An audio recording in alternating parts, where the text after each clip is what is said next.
Welcome to dictation John. Dictation start होगी 5 second बाद।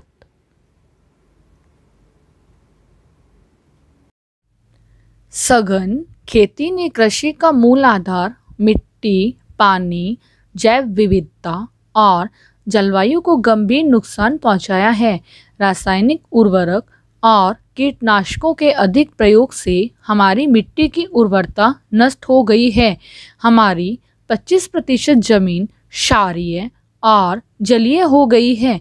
हमने रासायनिक तत्वों के अधिक उपयोग से पानी और खेतों को जहरीला कर दिया है, खेती को अस्थिर बना दिया है। इससे देश के बहुत से हिस्सों में गंभीर पर्यावरण से संबंधित, स्वास्थ्य से संबंधित समस्याएं पैदा हुई हैं। खेती से जीवन यापन तभी संभव है जब मिट्टी, पानी, जैव विविधता और ज्ञान का संरक्षण किया जाए। एक समस्या यह भी है कि कम या ज़्यादा वर्षा, असमय वर्षा और जलवायु परिवर्तन से भी खेती प्रभावित हो रही है। पैरा। आज दुनिया के अंदर खेती करने के लिए आधुनिक तकनीक का इस्तेमाल हो रहा है। हमें भी आधुनिक तकनीक की शुरुआत करनी होगी। किसानों को ट्रैक्टर, पौधों को रोपाई करने के लिए और फसल काटने के उपकरण आसानी से मिलना चाहिए। अब खेती किसानों से संबंधित आवश्यक यंत्रों पर आयात शुल्क और उत्पादन शुल्क घटाना और अनुदान देना जरूरी हो गया है ताकि छोटे किसान भी उन्हें खरीद सकें। कृषि यंत्रों के साथ साथ कृषि मजदूरी में भी सब्सिडी का प्रावधान होना चाहिए, क्योंकि कृषि मजदूरी की समस्या भी उत्पन्न हो गई है। देश की सिंचाई परियोजना के संबंध में ऐसा बताया जाता है कि पिछले 20 वर्षों में पूरी नहीं हो सकी हैं। राज्य सरकार सक्षम होते हुए भी मौजूदा सिंचाई परियोजनाओं का ठीक ढंग से रखरखाव नहीं कर पा रही हैं। जरूरी है कि राष्ट्रीय राजमार्ग प्राधिकरण की तर्ज पर राष्ट्रीय सिंचाई प्राधिकरण बनाया जाना चाहिए और सिंचाई परियोजनाओं के लिए धन मुहैया कराने के लिए सरकारी बांड आदि जल्द से जल्द जारी किए जाने चाहिए। पैरा।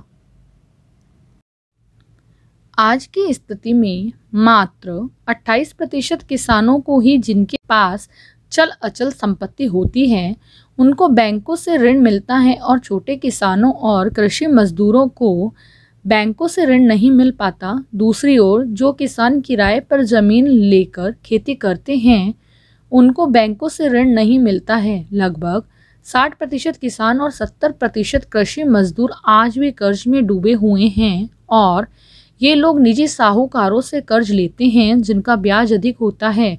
इसके लिए काश्तकारी अधिनियम में बदलाव की तत्काल जरूरत है। अब भी सामूहिक बीमा, स्वास्थ्य बीमा और पेंशन वगैरह की बात आती है तो किसानों को नज़रअंदाज कर दिया जाता है। ऐसी पेंशन न सिर्फ सम्मानजनक होनी चाहिए बल्कि इतनी होनी चाहिए कि उसका आसानी से गुजारा हो सके। यह भी जरूरी है कि हर साल संसद में अलग से एक कृषि बजट पेश किया जाए। ये सब किसानों की वे ज़रूरतें हैं जिन्हें पूरा करने का वक्त आ गया है। प्रमुख राजनीतिक दल किसानों की ओर ध्यान नहीं दे रहे। दलों के घोषणा पत्रों में ऐसे मुद्दों को जगह दी जानी चाहिए। प्रधानमंत्री आपका है, मंत्रिमंडल आपका है, आप सत्ताधारी दल हैं, आप सत्ता में बैठे हैं, आप किसानों की जरूरत पूरा कर सकते हैं, आप विपक्ष के नेता नहीं हैं। पैरा। वह देश के मुख्य चुनाव आयुक्त रह चुके हैं। उनके भाषण के संक्षिप्त अंश पेश करना चाहता हूँ। दुनिया भारत को एक विशाल लोकतांत्रिक देश के रूप में जानती है। हमारे देश के मतदाताओं की संख्या यूरोप के 50 देशों के वोटरों की कुल संख्या से कहीं ज़्यादा है। आप कहेंगे कि इसमें क्या बड़ी बात है, यहाँ आबादी बहुत ज़्यादा है तो वोटर भी ज़्यादा होंगे, पर हम सबसे कम और सबसे अधिक वोटर संख्या वाले इलाके में चुनाव की व्यवस्था करते हैं। गुजरात के गिर जंगल में केवल एक वोटर रहता था।